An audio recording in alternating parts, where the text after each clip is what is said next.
A girl was accused of drug trafficking simply for looking out of place in business class. The staff pushed too far until she called her father. What they did not expect was John Cena walking through those doors. The voice came first, lazy and dismissive. Like the woman behind the counter, had said the same words to 100 people before and enjoyed none of them.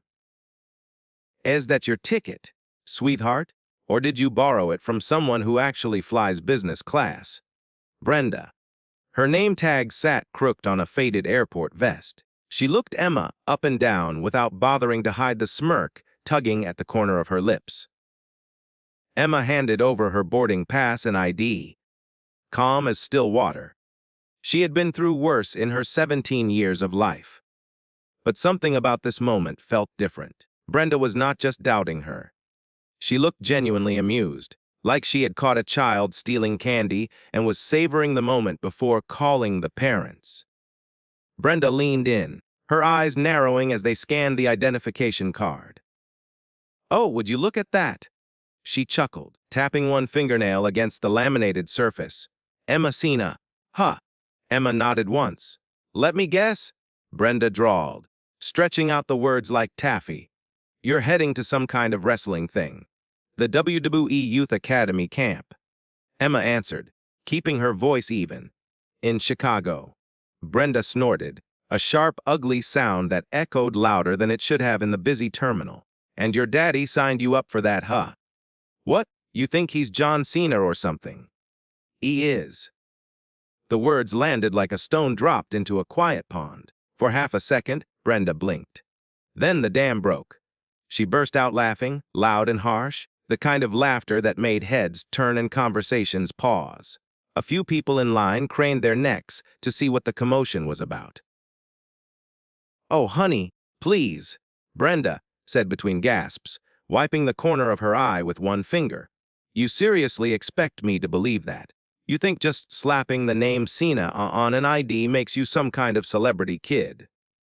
What's next? You gonna tell me you can't see him?" Emma did not answer. Her face remained still, but behind her back, her hands clenched into tight fists. The knuckles turned white. Brenda's voice dropped lower, sliding into something more sinister. "You know what I think? I think you swiped that ticket from somebody. Or maybe you're running some kind of scam. Kids do that these days." She tilted her head, eyes narrowing further. "Or worse. You got something in that bag, huh? Acting all quiet, all polite. That kind of behavior makes me nervous. Like you're trying to hide something." "What?" Emma started, confusion flashing across her features. "No, I'm not hiding anything." Brenda did not let her finish. She leaned closer, pretending to examine the ID one more time, while her other hand slipped beneath the counter and pressed a small button. "I've seen your type before," Brenda announced, loud enough for the people nearby to hear clearly. Smart little girls thinking they can lie their way past real security. "Well, not on my watch." Emma's eyes flicked toward the corner of the terminal. Two men in dark security uniforms had begun moving in her direction, their faces set in hard professional masks. She looked back at Brenda, her pulse beginning to quicken. "This is a mistake," Emma said, fighting to keep her voice steady. "I'm not lying. I can show you the email confirmation. I can show you the purchase receipt." "Let the officers handle it, sweetie," Brenda cut in, stepping back from the counter as if she were suddenly afraid. "I don't deal with drug runners." The word hit Emma like a slap across the face. "Drug what?" Her voice cracked slightly, more from shock than fear. "Are you serious right now? I'm 17 years old. I'm just trying to get on my flight." "Mom," step away from the counter. One of the security guards barked the order as they closed in. They moved fast, with no calm conversation, no polite questions, just immediate action. One grabbed her backpack strap while the other reached for her arm. "Wet?" Emma tried, her words tumbling out in a rush. "I can explain everything. Just let me show you." But the first guard yanked her bag from her grip before she could finish, tossing it onto a nearby inspection table, like it was garbage. The second guard grabbed her by the elbow and pulled her backward. She stumbled, nearly losing her footing on the polished floor. "I haven't done anything wrong," she protested, her voice rising now. "You'll have your chance to explain," the taller guard said without looking at her, already unzipping the main compartment of her backpack. "Right now we're checking for contraband." People were watching now. Phones emerged from pockets and purses. Someone nearby whispered to their companion, but nobody stepped forward to help. Nobody said a word in her defense. Inside her bag, they tore through everything with rough, careless hands. Her notebook was flipped open and shaken. Her wrestling headgear was pulled out and examined like it might contain hidden compartments. Her travel-sized toiletries were lined up on the table and inspected one by one. Her folded wrestling singlet was yanked out and dropped onto the surface like a dirty rag. One guard held up a rolled athletic wrist wrap, brought it to his nose, and sniffed it suspiciously. TSA flagged her for additional screening earlier. Brenda chimed in from behind the counter, her voice dripping with smug satisfaction. "She got through, but I had a gut feeling. Instinct, you know." Emma stood frozen, her cheeks burning with humiliation, but she refused to let herself cry. Not here. Not in front of these people who had already decided she was guilty of something she had not done. The guard opened a side pocket and dumped out the contents. Protein bars scattered across the table. Loose change rolled in different directions. A small bottle of clear liquid tumbled out last. The guard snatched it up and held it inches from her face. "What is this?" "Sports recovery spray," Emma answered, her voice barely above a whisper now, for muscle soreness. "You can read the label." He looked unimpressed. "Might need to have this tested." She stared at him, disbelief and anger swirling together in her chest. "I'm not smuggling anything. I'm not a criminal. My dad is going to be here. He'll explain everything." Yeah, the shorter guard muttered without even glancing in her direction. "And I'm Dwayne Johnson." The joke fell flat, but Brenda laughed anyway, that same sharp, ugly sound from before. They did not listen. They never gave her a chance. They had already made up their minds the moment they saw a teenage girl in a hoodie holding a business class ticket. She did not fit their picture of what belonged in that cabin, and that was enough for them. Emma stood there, heart pounding against her ribs, breath shallow and quick, surrounded by strangers who looked at her like she was dangerous. Like she was a threat. Like she was something to be feared rather than a teenager just trying to board a plane. All because she wore casual clothes. All because she carried a name people refused to believe. All because she kept quiet when she could have screamed. Her phone buzzed in her pocket. The vibration pulled her back from the edge of panic. She glanced at the screen. Dad calling. For a moment, she hesitated, thumb hovering over the answer button. Then she stepped slightly to the side, turned her back to the guards, and picked up. "Hey, Dad." John Cena's voice came through warm and familiar, a lifeline in the middle of chaos. "Hey, pumpkin. You at the gate yet?" Emma swallowed hard, forcing her voice to stay level. "Not exactly." A pause on the other end. "What do you mean, not exactly?" She closed her eyes, pressing the phone tighter against her ear. "There's been some trouble at check-in. They don't believe who I am. They think I stole the ticket." Silence. Then John's voice returned, lower now, edged with something hard. "Where are you right now?" "Terminal B, near the security checkpoint." "Are they touching you? Are they putting hands on you?" Emma glanced back over her shoulder. The guards were still rifling through her belongings. One of them had just pulled out a small ceramic mug, wrapped carefully in a cloth, the one thing she had packed with more care than anything else. "They took my bag," she said quietly. "They're going through everything." Another pause. When John spoke again, his voice was calm but carried the weight of absolute certainty. "Stay exactly where you are. Do not move. Do not say another word to anyone. I'm 20 minutes out. Dad, you don't have to come.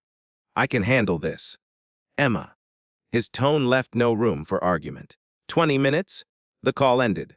She slid the phone back into her pocket and turned around just in time to see the guard holding her mug carelessly in one hand. He examined it briefly, turned it over, then set it down on the edge of the table without a second thought. It wobbled once. Then it fell. The ceramic hit the tile floor with a sound that seemed impossibly loud in the crowded terminal. A soft crack at first, like ice fracturing on a winter pond. Then it split apart, breaking into half a dozen jagged pieces that scattered across the floor, spinning and sliding until they came to rest around her shoes. Emma stared at the fragments. 1 beat, 2 beats. Then her knees gave way. She dropped to the floor, palms open, reaching for what was already lost. Her fingers trembled as they hovered over the shattered pieces, afraid to touch them, afraid to confirm what her eyes already knew. "No," she whispered, her voice cracking. "No, no, no. Please, this was a keepsake. From my late father." Behind her, one of the guards muttered to his partner, "Geez, it's just a mug." She did not move. Her hands rested beside the broken pieces, fingers curling inward, unsure whether to gather them up or simply let them lie there among the dust and footprints. Then Brenda's voice rang out again, louder than before, coated in sweet poison. "Well, that's odd," she said, arms folded across her chest as she leaned against the counter. "Didn't you say your dad is John Cena?" Emma did not answer. She could barely hear anything over the roaring in her ears. Brenda pushed off from the counter and walked a few steps closer, her heels clicking against the tile. "So which is it, sweetheart? Your real dad is some wrestling superstar, or some dead guy with a broken coffee mug?" Still no answer. Brenda smirked, tilting her head like a predator examining wounded prey. "Bit of a messy story, ain't it?" Something cracked inside Emma then. Not in the mug. In her. She rose slowly to her feet. Her breath was shallow, but her eyes had turned to steel. Her hands curled into tight fists at her sides. And for the first time since she had walked into this terminal, she did not feel afraid. She did not feel humiliated. She felt rage. A rage that started deep in her belly and pushed upward through her ribs, through her chest, through her clenched fists. Before the first security officer realized she had moved, Emma's leg swept low in a clean, practiced arc. Years of training with the best wrestlers in the country had taught her how to use momentum, how to find the weak points, how to turn size into a disadvantage. The guard's knees buckled from under him, and he hit the ground with a heavy thud that echoed through the terminal. The second guard lunged toward her. She pivoted on her heel, used his own weight against him, and sent him stumbling into a stack of plastic bins near the conveyor belt. They crashed down around him in a cascade of gray plastic, scattering across the floor. People gasped. Someone screamed. A woman grabbed her child and pulled him close. Phones rose higher, recording everything. The third officer was larger, more prepared. He caught her arm mid-motion, his thick fingers wrapping around her wrist and twisting. Pain shot up through her shoulder, but Emma gritted her teeth and drove her elbow into his side. The blow connected, but his grip held firm. The fourth arrived from behind, his arms wrapped around her waist, lifting her off the ground, pinning her arms against her body. She kicked once, twice, her legs flailing uselessly in the air as they carried her backward. 4 grown men against one 17-year-old girl. Her arms were wrenched behind her back. Her legs were still kicking, but they had her now, holding her suspended between them like a wild animal being restrained. She screamed, the sound wordless and raw, filled with every ounce of frustration and fury she had swallowed since the moment Brenda first looked at her with those dismissive eyes. She was no longer fighting to get free. She was fighting to be seen. And then, like a curtain parting in a theater, the noise began to die down. The chaos softened. Conversations faded to whispers, then to nothing at all. A voice cut through the air, calm, deep, authoritative. "Enough." The guards froze. Their heavy breathing filled the sudden silence. Their hands remained locked on Emma's shoulders, her elbows, her waist. But they stopped moving. They stopped pulling. Click, click, click. The sound of hard-soled shoes crossing tile. Measured steps approaching with the rhythm of someone who had all the time in the world and expected everyone else to wait. A man in a charcoal gray suit stepped into view. His posture spoke of authority, the kind earned through years of making difficult decisions and standing behind them. His eyes, gray as storm clouds, swept across the scene with clinical precision.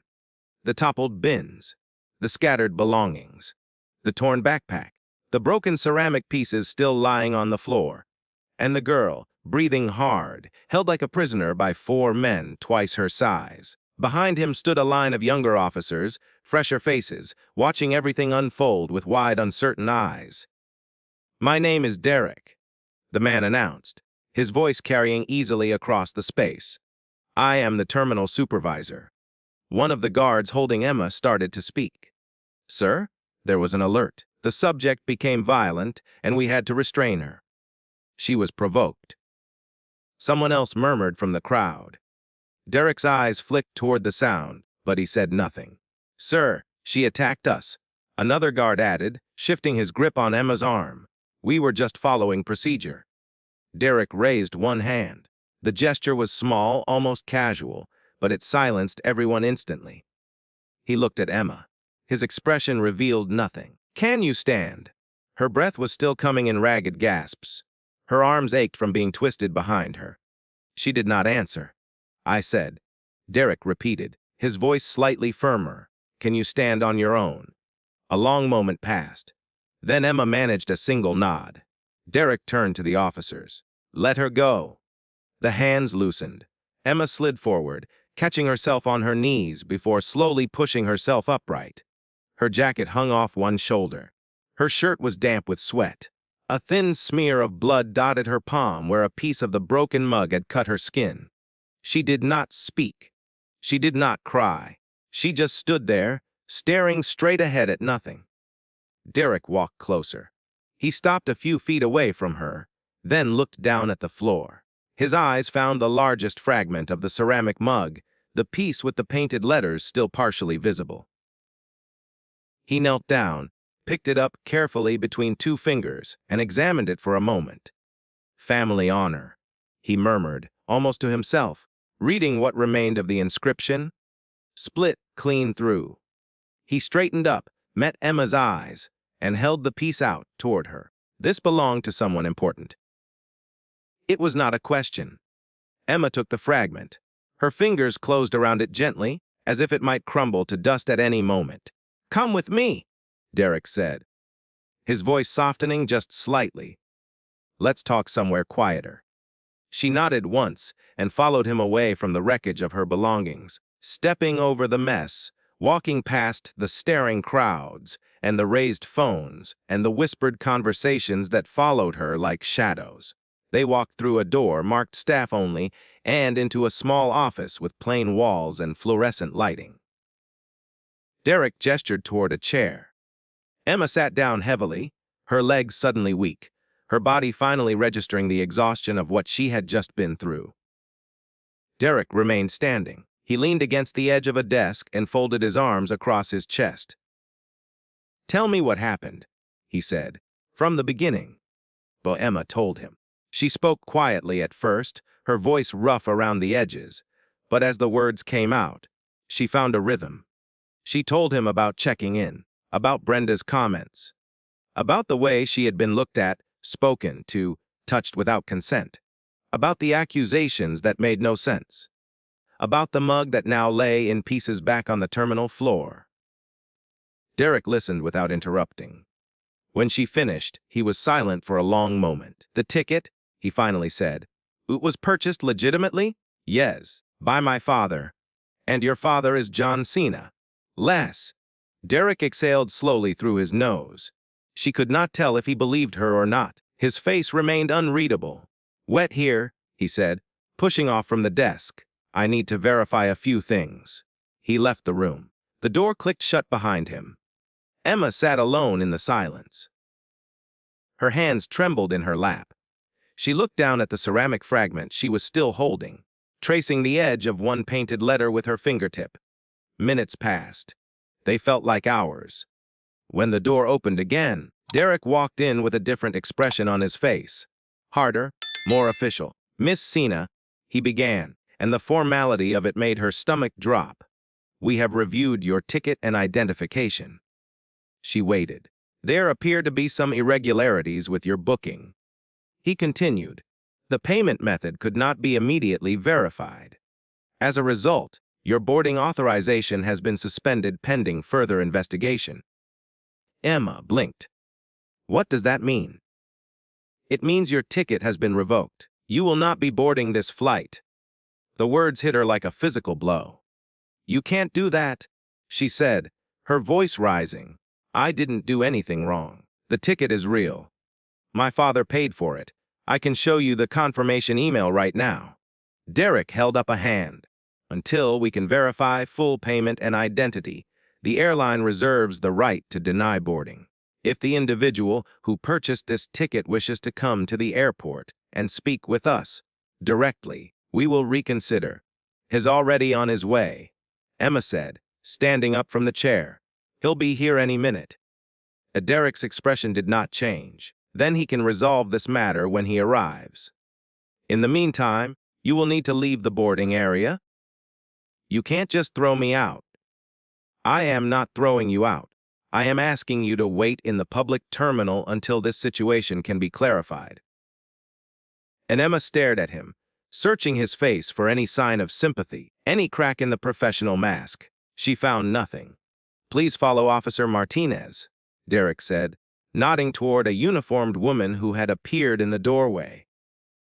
"She will escort you to the appropriate waiting area." There was nothing left to say. No argument that would change his mind. No words that would make him see her as anything other than a problem to be managed. Emma gathered the broken pieces of herself, the ones that did not show on the outside, and walked toward the door. The corridor stretched ahead of her, long and cold, lined with windows that looked out onto the runways.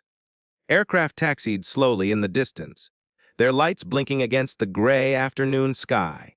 People walked past her without a second glance, lost in their own worlds, their own problems, their own destinations.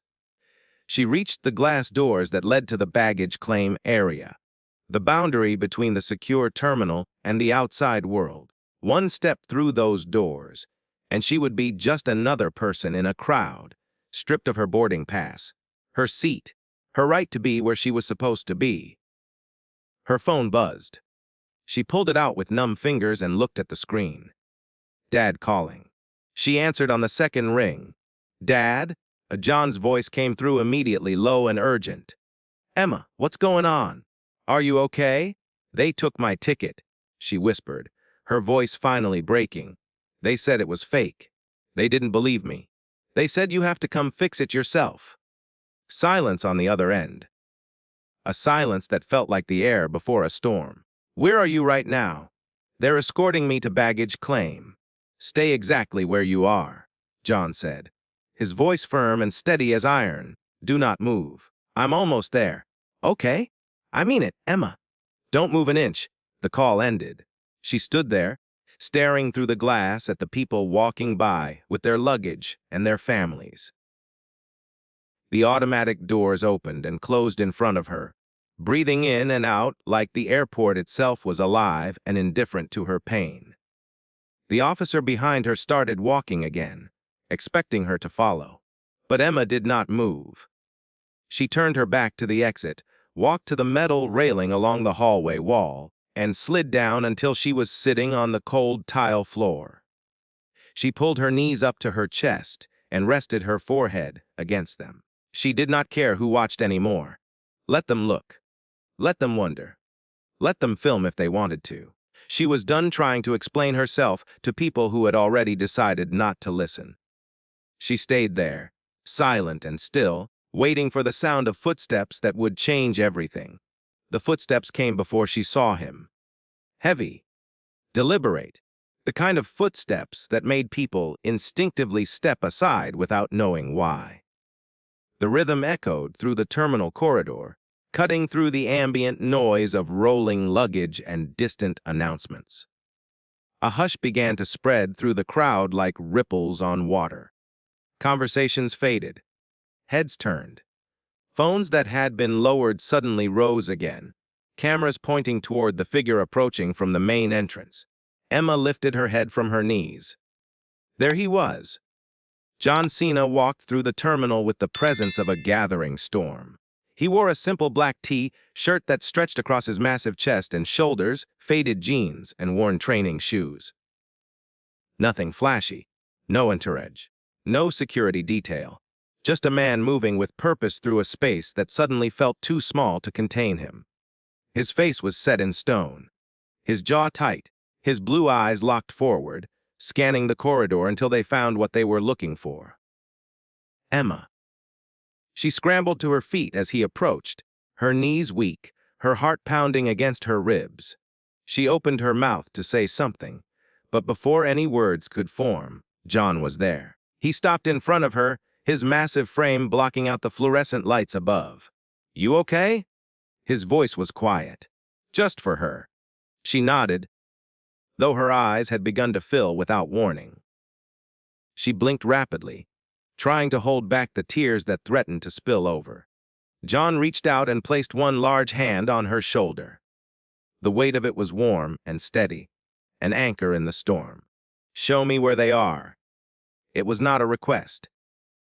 Emma turned and led him back toward the security area, past the glass doors she had been escorted through, past the confused officer who had been waiting for her to follow. The woman opened her mouth to protest, but one look at John's face and the words died in her throat.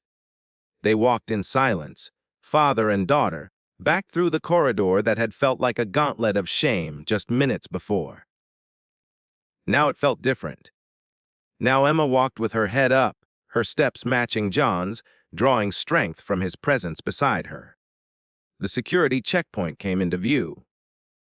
The scattered belongings were still there, spread across the inspection table like evidence at a crime scene. The broken pieces of the mug lay where they had fallen, untouched. Brenda was still behind her counter, though her smug expression had begun to falter as she noticed the approaching figures. Derek stood nearby, tablet in hand, speaking in low tones with two other officers.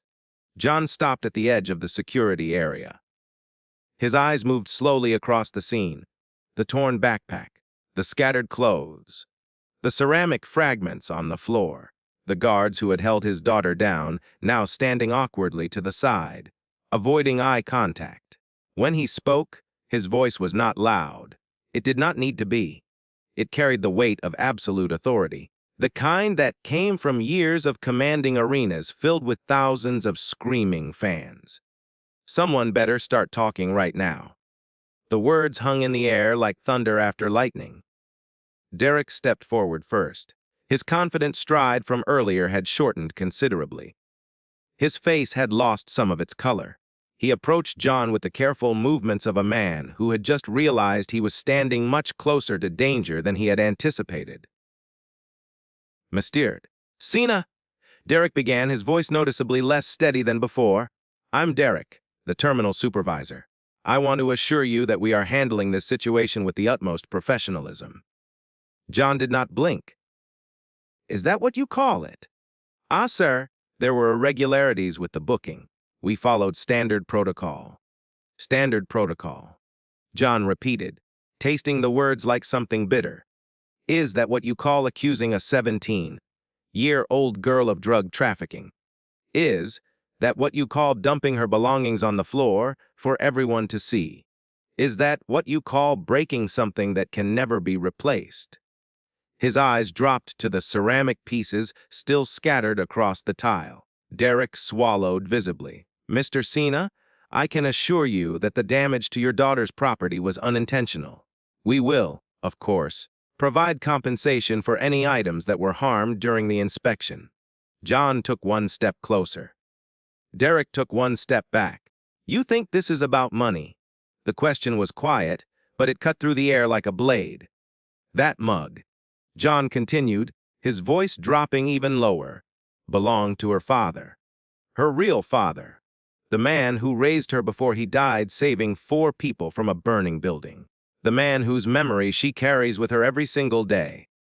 Derek's face went pale. She packed it carefully, John said, wrapped it in cloth, tucked it in the safest part of her bag, because it was the last piece of him she had left. And your people threw it on the ground like it was nothing. Silence. Complete and absolute. I'm sorry, Derek managed, the words barely audible. I didn't know. You didn't ask. John turned his gaze toward Brenda, who had been trying to make herself invisible behind the counter. She was not smiling anymore. Her face had gone white, her eyes wide, her hands gripping the edge of the counter like she might collapse without the support. You? John said, and the single word made her flinch. You're the one who started this. Brenda opened her mouth, but no sound came out. You looked at my daughter and decided she didn't belong. John continued, each word landing like a hammer blow. You saw a teenage girl in a hoodie holding a business class ticket, and instead of doing your job, you decided to humiliate her. You called her a liar. You called her a thief. You accused her of running drugs. I was just following my instincts, Brenda stammered, her voice cracking. I thought she was suspicious. Suspicious. John let the word hang in the air. She showed you her ID. She showed you her boarding pass. She told you her name. She told you who her father was. And you laughed in her face. Brenda's eyes darted toward Derek, looking for support, but he offered none. He stood frozen, watching the scene unfold. Do you know what that feels like? John asked, his voice softening just slightly, but the edge remaining. To tell the truth and have nobody believe you. To be treated like a criminal when you haven't done anything wrong. Brenda shook her head slowly, tears beginning to form in her eyes. She's 17 years old, John said. She was traveling alone for the first time because she wanted to prove she could handle it. She wanted to show me she was ready to stand on her own 2 feet. And you took that from her. The terminal had gone completely silent. Travelers had stopped to watch. Officers stood motionless. Even the constant hum of the airport seemed to have faded into the background. John turned back to Derek. Here's what's going to happen, he said, his voice calm but leaving no room for negotiation. You're going to reinstate my daughter's ticket. You're going to personally escort her through security. You're going to make sure she boards that plane without anyone else laying a finger on her or her belongings. Derek nodded rapidly. Yes, sir. Absolutely. I'll handle it myself. And then, John continued, you're going to have a conversation with your staff about how they treat people. All people. Not just the ones who look like they belong in first class. I understand, Derek said. I will personally ensure that additional training is implemented. This will not happen again. John held his gaze for a long moment, measuring the words against the man who spoke them. It better not. He turned to Brenda one last time. She was crying now, silent tears streaming down her cheeks, her hands trembling against the counter. I'm not going to get you fired, John said quietly, because I believe people deserve second chances. But I want you to remember this moment. Remember what it felt like to be on the other side. Remember it the next time you're tempted to judge someone by how they look instead of who they are. Brenda nodded, unable to speak. John walked over to where the broken mug pieces still lay on the floor. He knelt down slowly, his massive frame folding with surprising gentleness, and began to gather the fragments one by one. He picked up each piece carefully, cradling them in his palm like they were made of something precious. When he had collected them all, he stood and walked to Emma, who had been watching in silence the entire time. We'll put it back together, he said, placing the pieces in her hands. Won't be the same. It'll have cracks. But sometimes the broken things are the ones that remind us what really matters. Emma looked down at the fragments, then back up at her father. The tears she had been holding back finally spilled over, running down her cheeks in quiet streams. John pulled her into his arms and held her tight. Around them, the airport slowly came back to life. Conversations resumed. People began to move again. But for that moment, in the middle of the chaos, there was only a father and his daughter standing together against a world that had tried to tear them apart. The embrace lasted only a moment, but it carried the weight of everything words could not express. When John finally released her, Emma wiped her eyes with the back of her hand and took a deep breath. The terminal around them had resumed its rhythm, travelers moving past with their luggage and their schedules, but a small crowd had gathered at a respectful distance. Some were still filming. Others simply watched, recognizing that they were witnessing something they would remember for a long time. Derek cleared his throat nervously. "Mr. Cena, if you'll follow me, I'll personally handle the reinstatement of your daughter's ticket. We can process everything at the priority desk." John nodded once but did not move immediately. His eyes swept across the security area one more time, taking in the scattered belongings still spread across the inspection table. "Her things," he said flatly. Derek turned to the guards. "Pack everything back up, carefully. Every single item goes back exactly as it was." The officers moved quickly, suddenly finding an urgency they had lacked before. They folded clothes neatly, placed toiletries back into pouches, handled the wrestling gear with something approaching respect. One of them found Emma's missing shoe near the conveyor belt and brought it to her without meeting her eyes. Emma slipped it back on, watching the men who had restrained her, now scrambling to undo the damage they had caused. There was no satisfaction in it, just a hollow ache that she knew would take time to fade. When her backpack was finally repacked and handed to her with something close to an apology, she took it without a word. The main zipper was broken, torn during the violent search. She would need a new bag. But that could wait. John placed a hand on her shoulder, and together they followed Derek toward the priority services desk on the far side of the terminal. They had barely taken 10 steps when another figure appeared, walking briskly toward them from the direction of the administrative offices.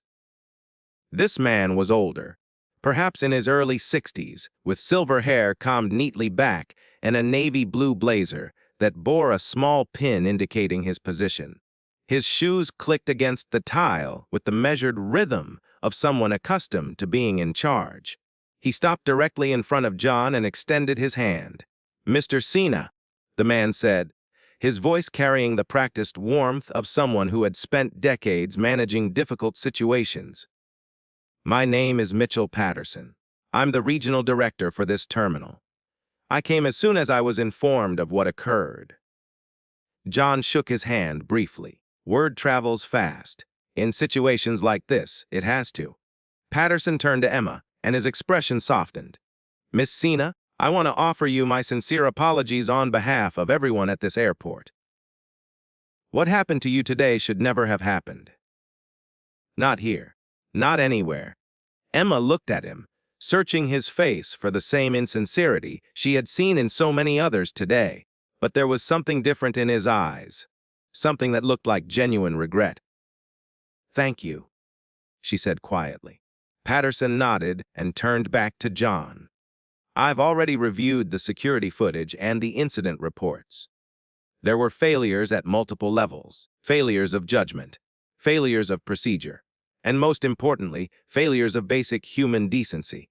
"That's one way to put it," John replied. "I understand your frustration, Mr. Cena, and I understand that words alone won't fix what your daughter experienced today. But I want you to know that there will be consequences. Real consequences. The staff members involved will face disciplinary action. New training protocols will be implemented, and your daughter's boarding status has already been fully reinstated." Derek stepped forward, tablet in hand. "I've also upgraded Miss Cena to our premium priority clearance. She won't face any additional screenings or checks for the remainder of her journey. Same seat, same flight, no further delays." John looked at Emma. "That what you want? You still want to take this flight?" She considered the question.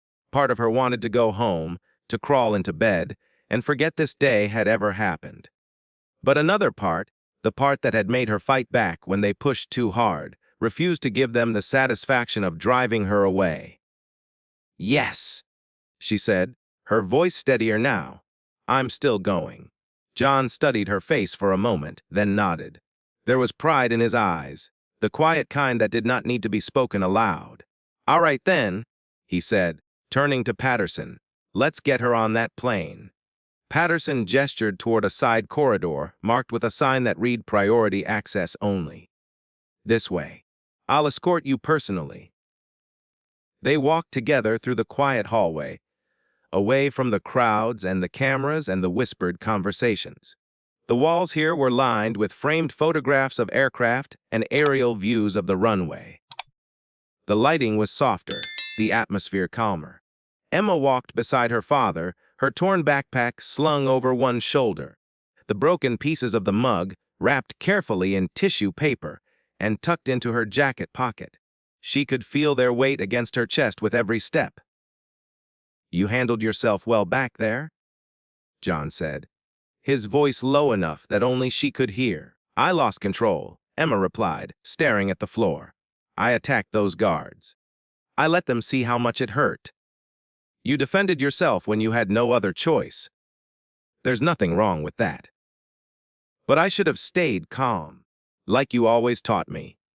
John slowed his pace, and she matched it. They fell slightly behind Patterson and Derek, who continued walking ahead, discussing logistics in hushed tones. "Emma," John said, stopping completely. "Look at me." She raised her eyes to meet his. "What happened today wasn't about you losing control. It was about them losing theirs. They had the power, and they abused it. They treated you like you were nothing, like you didn't matter. And when you pushed back, they acted like you were the problem." He placed both hands on her shoulders, his grip firm but gentle. "You are not the problem. You were never the problem. And feeling hurt when someone tries to break you down doesn't make you weak. It makes you human." Emma felt the tears threatening to return, but this time she did not fight them. She let them fall, two quiet streams tracing down her cheeks. "I just wanted to make you proud," she whispered. "I wanted to do this on my own." "You did," John said. "You stood your ground against 4 grown men who had no right to touch you. You looked that woman in the eye when she tried to tear you apart. And even after everything they did, you're still here. Still standing. Still ready to get on that plane and chase your dream." He pulled her close again, resting his chin on top of her head. "That's not failure, Emma. That's strength. The real kind." They stood there for a long moment, father and daughter, in the quiet corridor where no one could see them.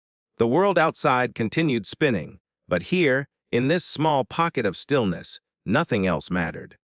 When they finally separated, Emma wiped her face with her sleeve and took a deep breath. "Okay," she said, squaring her shoulders. "Let's go." They caught up with Patterson and Derek at the entrance to the security checkpoint reserved for priority passengers. The line here was short, just a handful of business travelers who barely looked up from their phones as John and Emma approached. The screening process was smooth and swift. Officers who had heard what happened treated Emma with careful politeness, handling her belongings like they were made of glass. No one asked unnecessary questions. No one made her remove anything that did not need to be removed.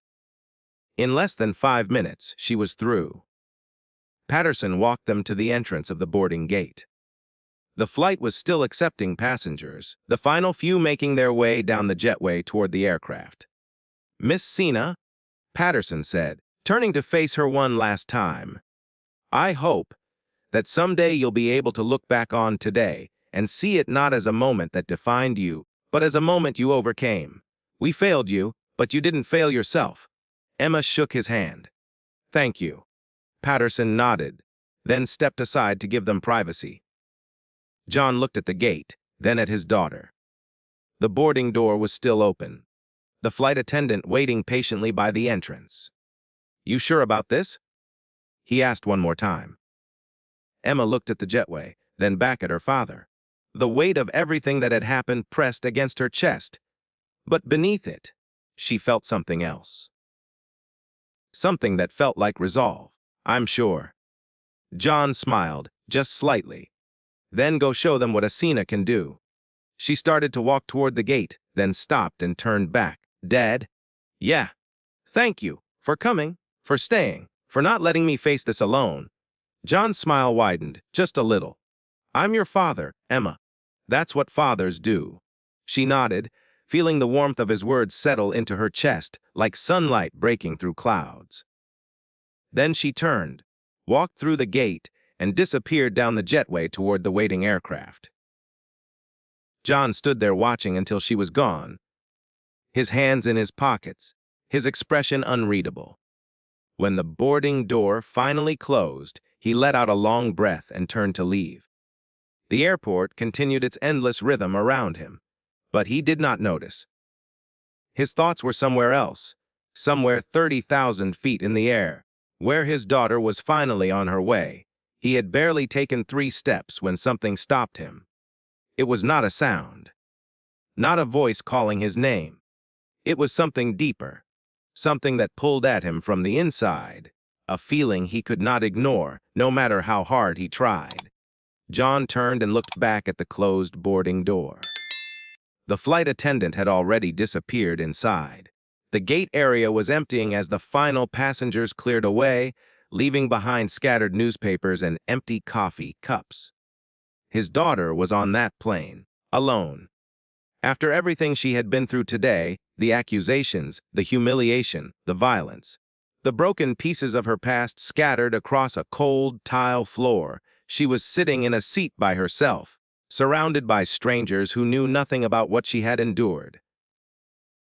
John made his decision in less than a heartbeat.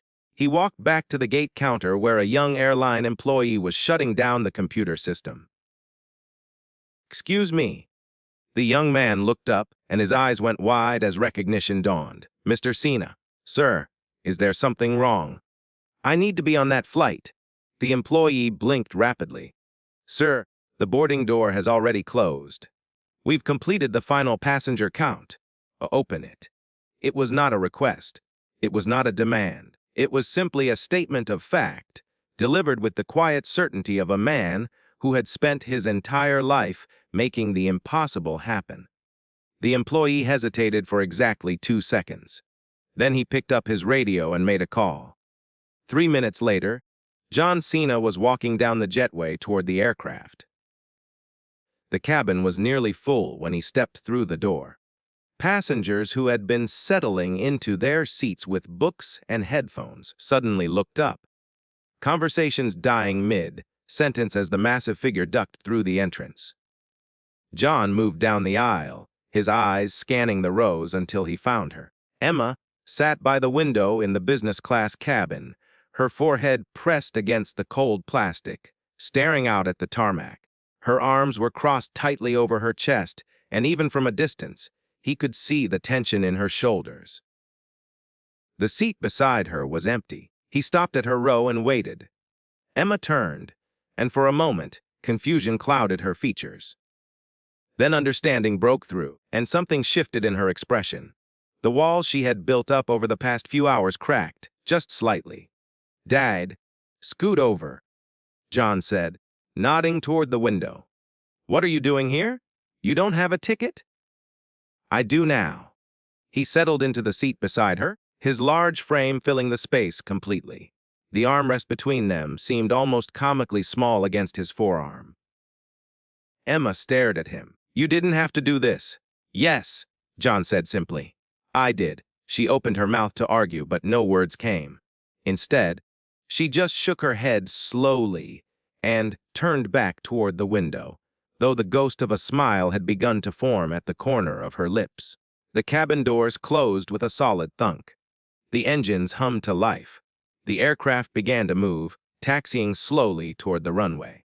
John watched his daughter as she stared out at the passing lights.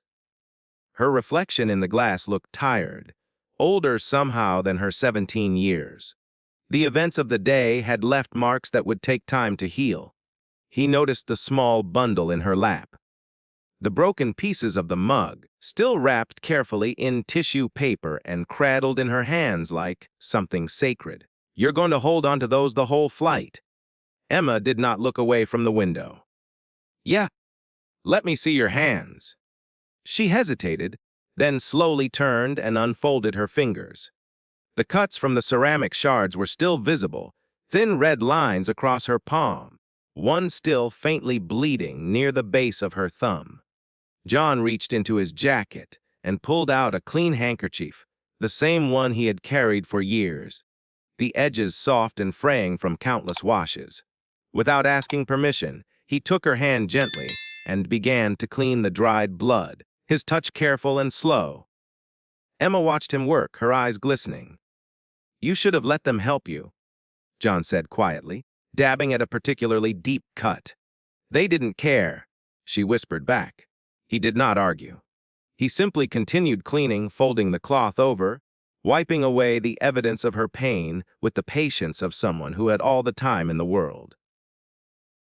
When he finished, he held her hand for a moment longer, examining his work. You know, he said, his eyes still on her palm, you remind me so much of him. Emma looked up, confused. Ooh, your father. Your real father. She went very still.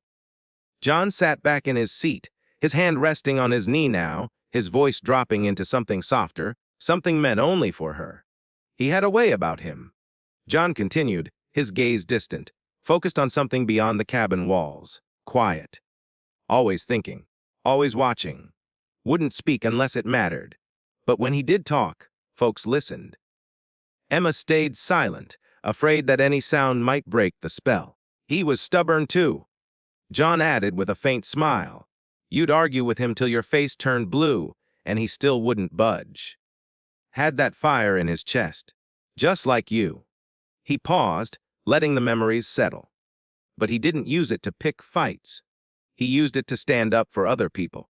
He couldn't look the other way when something was wrong. It just wasn't in his nature. Emma's throat tightened. She had heard stories about her biological father before, fragments and glimpses, but never like this. Never with this much weight. There was a fire, John said, his voice growing quieter, a few years before you were born. Apartment building downtown. Late night. Whole place going up like matchwood. Fire trucks were late. People were screaming from the windows. He paused again, and Emma could see the memory playing behind his eyes. Your father didn't wait for permission. Didn't stop to think. He just heard there were people trapped inside, and he ran in. Through the smoke. Through the flames. Emma covered her mouth with one hand. He got 4 people out. John continued. Mother and her baby. 2 older men who couldn't walk on their own. He carried them one after another. Went back each time until they were all safe. His voice dropped even lower. But when he went back for the 5th, the roof gave way. The words hung in the air between them, heavy and final. He didn't make it, John said softly, but those people did. And that's the man who raised you. That's the blood you carry. Emma felt the tears spilling over now, running freely down her cheeks. She did not wipe them away. She let them fall, let them carry some of the weight she had been holding inside. I never knew the details, she managed, her voice barely above a whisper. Your mom didn't want you to carry that burden when you were young. John explained. She wanted you to remember him for who he was, not how he died. But I think you're old enough now. I think you need to understand where your strength comes from.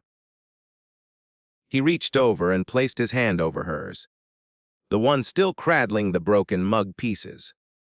That fire inside you, that thing that made you fight back today when everyone else would have given up, that's him. That's his gift to you. Emma looked down at the fragments in her lap, seeing them differently now. They were not just pieces of ceramic. They were pieces of a legacy, a connection to a man she could barely remember, but whose courage flowed through her veins. Keep them, John said. It's okay if they're broken. Sometimes the broken things are the ones that teach us the most. They show us what we've survived, what we've overcome. She nodded slowly, her fingers closing around the bundle with renewed purpose. The plane had reached cruising altitude now. The cabin lights dimmed as passengers settled in for the journey. The hum of the engines filled the silence, a steady, constant rhythm that seemed to match the beating of her heart. Emma leaned over and wrapped her arms around John, burying her face against his shoulder. It was not a careful embrace. It was not neat or composed. She simply folded herself into him, letting go of everything she had been holding on to since the moment Brenda first looked at her with those dismissive eyes. Her shoulders shook, her breath hitched, but she did not pull away. John held her, one arm firm around her back, one hand resting gently on the back of her head. He did not speak. He did not need to. He just let her cry, let her release the pain and fear and anger that had been building all day. And when the tears finally slowed, when the shaking turned into quiet breathing, she whispered against his shoulder, "Thank you for coming, for staying, for not walking away." John kissed the top of her head softly. "I'm not going anywhere," he said. "I never was." Emma pulled back slowly, wiping her eyes with the sleeve of her hoodie. The fabric was damp now, stained with tears she had been holding back for hours. She looked at John, studying his face in the dim cabin light. "Can I ask you something? Anything?" She hesitated, turning the bundle of broken ceramic over in her hands. "Do you ever regret it? Taking me in, I mean, after everything with Mom, after all the complications." John's expression did not change. He simply looked at her with those steady blue eyes that had faced down countless opponents in the ring and never wavered, not for a single second. "But I'm not really yours," Emma said, the words tumbling out before she could stop them. "Not by blood. Not by law even. I'm just some girl whose mom you fell in love with." "Emma?" John's voice was firm but gentle. "Don't ever finish that sentence. Don't ever let those words leave your mouth again." She looked up at him, confusion and pain mixing in her eyes. "You are my daughter," he said, leaning closer so she could hear every word clearly, "in every way that matters. Blood doesn't make a family. Papers don't make a family. Love does. Commitment does. Showing up when things get hard does." He took her hand again, holding it between both of his. "I was there the first time your mom let me hold you. You were 4 years old, and you looked up at me with these big, serious eyes like you were trying to figure out if I was worth trusting. You didn't smile. You didn't cry. You just watched." Emma felt a faint memory stirring, something half forgotten from the edges of childhood. "And then," John continued, a smile creeping into his voice, "you reached up and grabbed my nose. Just grabbed it and held on like it was the most interesting thing you'd ever seen." She laughed despite herself, a small surprised sound that broke through the heaviness. "Your mom said that meant you liked me," John added. "I wasn't so sure, but I knew right then that I wanted to be in your life. Not because I had to, because I wanted to." Emma squeezed his hand, feeling the warmth of his grip like an anchor. "I remember running out to bring you water," she said softly. "After your training sessions, you'd be drenched in sweat, and I'd come out with this tiny cup, and you'd drink the whole thing like it was the best water you'd ever tasted." "It was," John said, "because you brought it." She smiled, a real smile this time, one that reached her eyes and softened the tension in her shoulders. "And the dog," she added, the memory surfacing more clearly now. "The neighbor's pit bull. I must have been 5 or 6. You stared that thing down like it owed you money." John laughed. "I've never seen an animal turn around and walk away so fast. It was like you insulted its entire family line just by looking at it." Emma laughed harder, the sound filling the quiet cabin around them.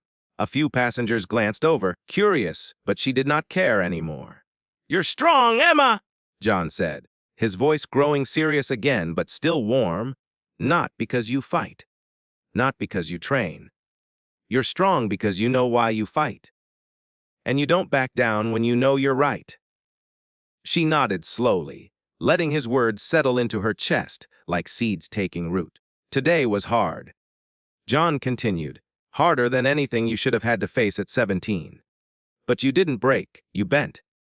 You took the hit, and you're still here, still standing, still ready to chase what you want. He reached into his pocket and pulled out his phone, glancing at the screen briefly before putting it away. The Academy is going to be lucky to have you, he said. And when you walk in there tomorrow, I want you to remember something. What? You don't owe anyone your story. You don't have to explain who you are or why you're there. You just have to show them, with your actions, with your work, with the way you carry yourself when nobody's watching. Emma nodded, feeling the weight of his words. And if anyone ever tries to make you feel like you don't belong, John added, his voice dropping lower, you look them in the eye, and you remember what you survived today. Remember that you stood up when it would have been easier to stay down. Remember that you're a Cena, and that name means something. It means something because of you? Emma said quietly. No, John shook his head. It means something because of all of us. Me, your mom, your real father who gave his life so others could live, and you. You're part of that now. You carry all of us with you. The plane had begun its descent. The pilot's voice came over the intercom, announcing their approach to Chicago. Outside the window, the lights of the city sparkled in the darkness below, a constellation of possibilities waiting for her. Emma looked down at the bundle in her lap one more time. The broken pieces, the fragments of a life she could barely remember, but that had shaped everything she had become.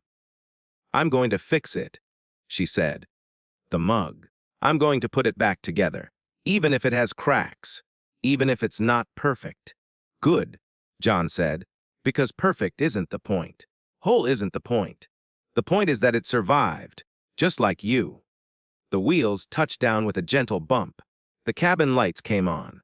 Passengers began to stir, gathering their belongings, preparing to return to their lives. Emma stood and stretched, her body aching from the tension of the day, but her spirit lighter than it had been in hours. She pulled her backpack from under the seat, careful not to jostle the contents too much.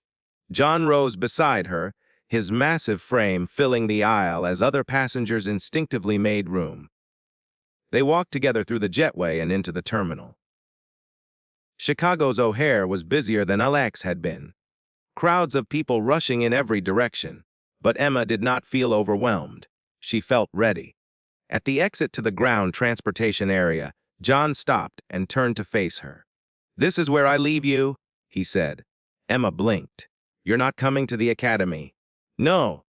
John shook his head. This part you do on your own. That was always the plan, remember. You wanted to prove you could handle it. She started to protest, then stopped. He was right.